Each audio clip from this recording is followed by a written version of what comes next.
combinations. So what is the difference between combinations and permutations? Well, combinations, we're not concerned about the order, basically. So we don't arrange the objects, we just select them. Some people think of permutations as combinations arranged. And so that's actually how they do permutations. They'll work out the number of combinations and then arrange the objects. The permutation formula does it all in one hit. So combinations. Let's have a look how it changes things. If we arrange objects in a line, order's not important. So now, AB, as far as we're concerned, is the same as BA. Same two objects, we don't care which way they're arranged. So again, let's do it via an example. We'll have 5 objects and we're only going to arrange two of them. And we're going to assume they're all different, okay? So there's all the possibilities. AB, BA, CA, DA, EA, AC, BC, CB, DB, EB, AD, BD, CD, DC, EC, and AE, BE, CE, DE, ED. Just like an eye chart, really. However, that's the number of permutations. So there's 20 of them. If we're not concerned about the order, then in that case we've doubled up. Let's cross out the double ups. Gone. Now we're left with 20 divided by 2 factorial. We're not concerned about the way they're arranged, so we divide by the number of ways we could arrange the objects, 2 factorial. And we get the number of combinations, 10. So let's try it with 5 objects, arrange 3 of them. Well, there's a few more possibilities. Hey, no, I'm not going to read through all these ones.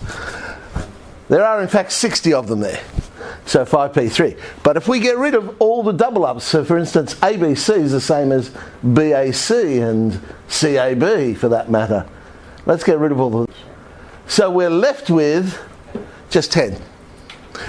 Which is the 60 divided by 3 factorial, the number of ways we could have arranged the 3 objects if we were concerned about the number of arrangements. So really, that's all we're doing. We're not concerned with the number of arrangements, so that's what we're dividing by. Well, if that's the case, what we're really saying is it's NPK divided by K factorial, number of ways we could arrange the objects.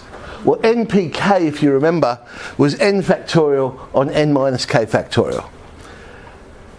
So when we divide that now by K factorial, we get a lovely neat formula for combinations. But if you notice the 2 numbers on the bottom, one's N minus K factorial and the other's K factorial.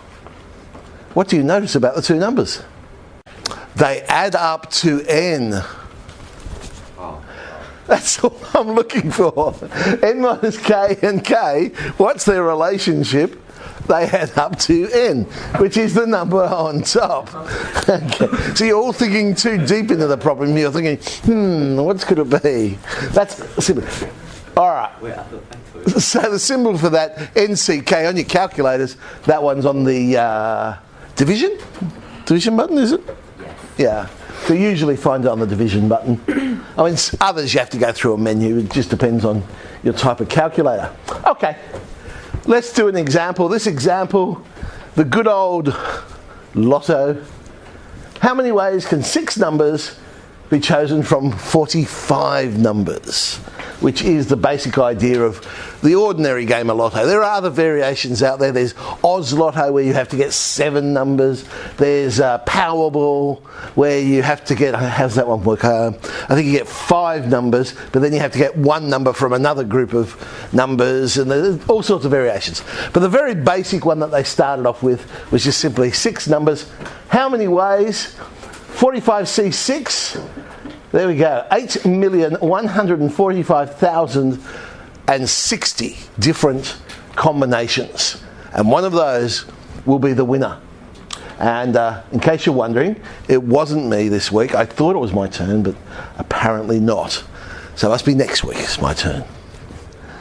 Now, at 40 cents a game, it would cost you $3,258,024 to cover every possibility in Lotto.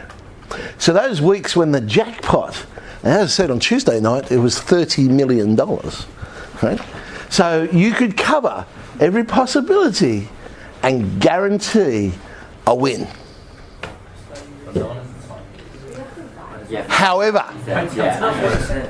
There's another rule. The other rule is, if someone else should also pick the numbers, you have to share the prize.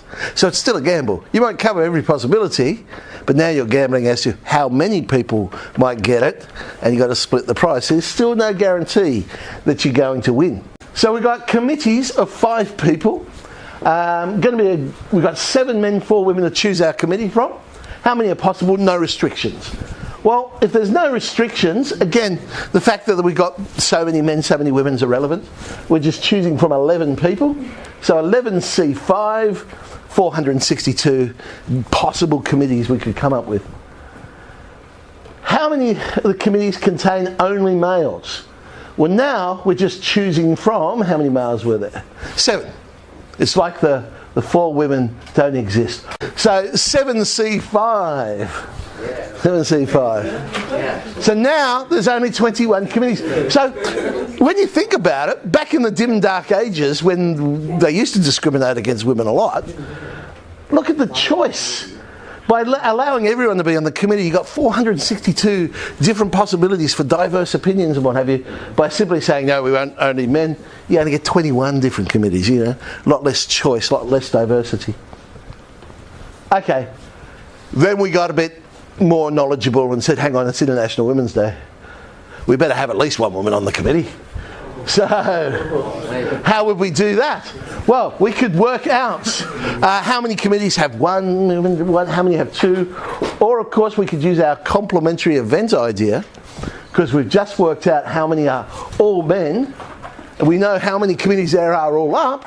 Therefore, if I subtract, I must have the number of committees that have at least one. Cards.